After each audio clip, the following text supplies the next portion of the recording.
ना पूछो जमाने को हमारी क्या कहानी है। हमारी पहचान तो सिर्फ ये है कि हम सिर्फ हिंदुस्तानी हैं। आज हम गर्व से कहते हैं हम भारतीय हैं और हमें एक भारतीय होने पर गर्व है। और आज मैं इसी चीज को बताऊंगा हमें एक भारतीय होने पर इतना गर्व क्यों है। हेलो जनता जनार्दन, welcome back to my channel. और चलिए साथ मिलकर सीखते हैं।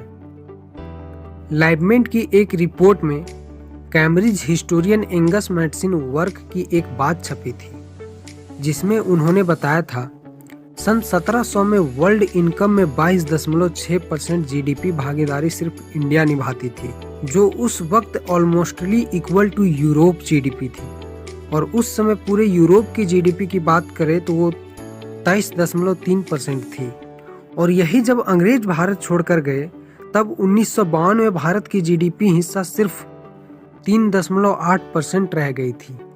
आप इस ग्राफ को देखकर ये अंदाजा लगा सकते हैं कि अंग्रेजों ने हमें कितना लूटा और इंडिया की जीडीपी को आसमान से जमीन तक लाने में कितना बड़ा योगदान निभाया।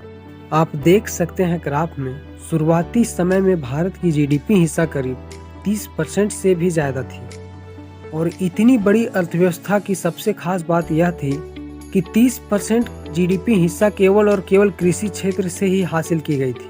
उस टाइम पे ना उद्योग थे, ना परिवहन, ना ही किसी तरह की सेवाएं दी जाती थी। सिर्फ प्राथमिक क्षेत्र से ही अर्थव्यवस्था चलती थी। भारत में अंग्रेजों का आगमन हुआ 24 अगस्त 1608 को और धीरे धीरे अंग्रेजों ने भारत को अपने कब्जे में लेना शुरू किया।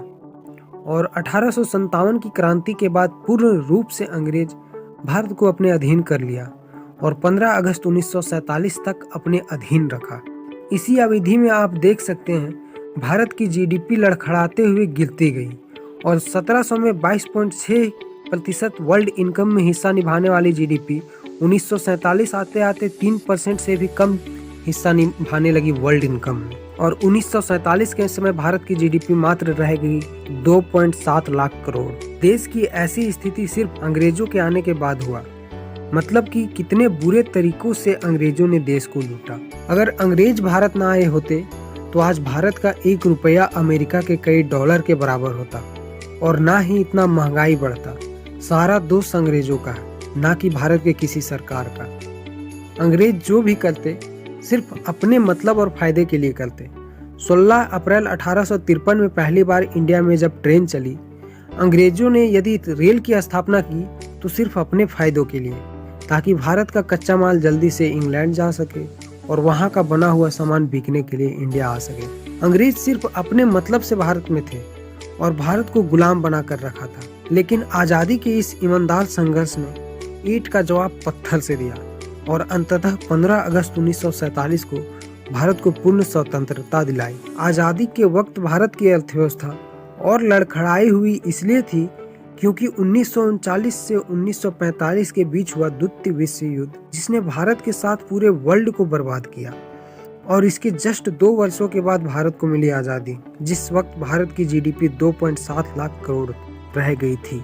आजादी के इस 75वें अमृत महोत्सव में आज हम जानेंगे भारत ने कैसे सुई से लेकर जहाज बनाने तक का सफर तय किया।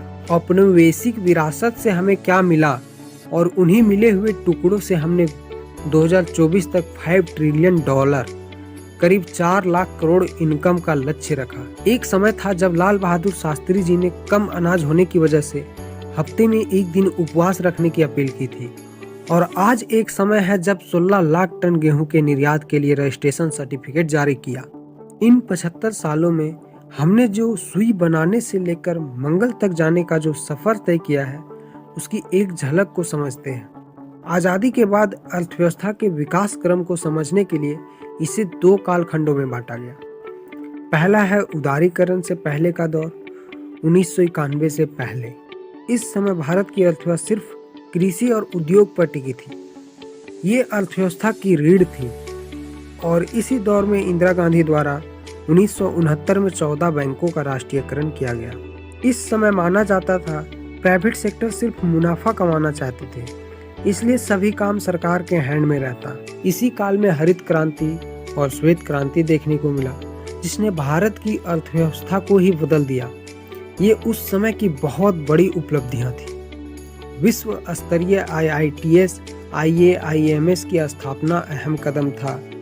अब समझते हैं उदारीकरण के बाद का दौर। एक विशाल आबादी वाले देश की महत्वाकांक्षा को पूरा करने के लिए ये उपलब्धियां ऊंट के मुंह में जीरा के समान थी, क्योंकि देश की जनता दुनिया के विकसित देशों के साथ कदम ताल करना चाहती थी। और यही वजह कि जब 1991 में देश को अपना खर्चा चलाने के लिए पैसे नहीं बचे और देश का सोना गिरवी रखना पड़ा। इसी समय भारत के प्रधानमंत्री PV नरसिम्हा राव ने मनमोहन सिंह को फाइनेंस मिनिस्टर बनाया और इन दोनों की जोड़ी ने देश की अर्थव्यवस्था बदल डाली। इसके बाद से देश की अर्थव्यवस्था ने ऐसी रफ्तार पकड़ी कि आज दुनिया के बड़े अर्थव्यवस्था वाले देशों के नाम में इंडिया भी आती है। मनमोहन सिंह के कड़क फैसले LPG, लिबरलाइजेशन, उदारीकरण, प्राइवेटाइजेशन, निजीकरण, ग्लोबलाइजेशन, भूमंडीकरण, LPG फैसले ने देश के दिवालिया होने से बचा लिया। और इस तरह सभी नेताओं के अथक प्रयासों के बाद,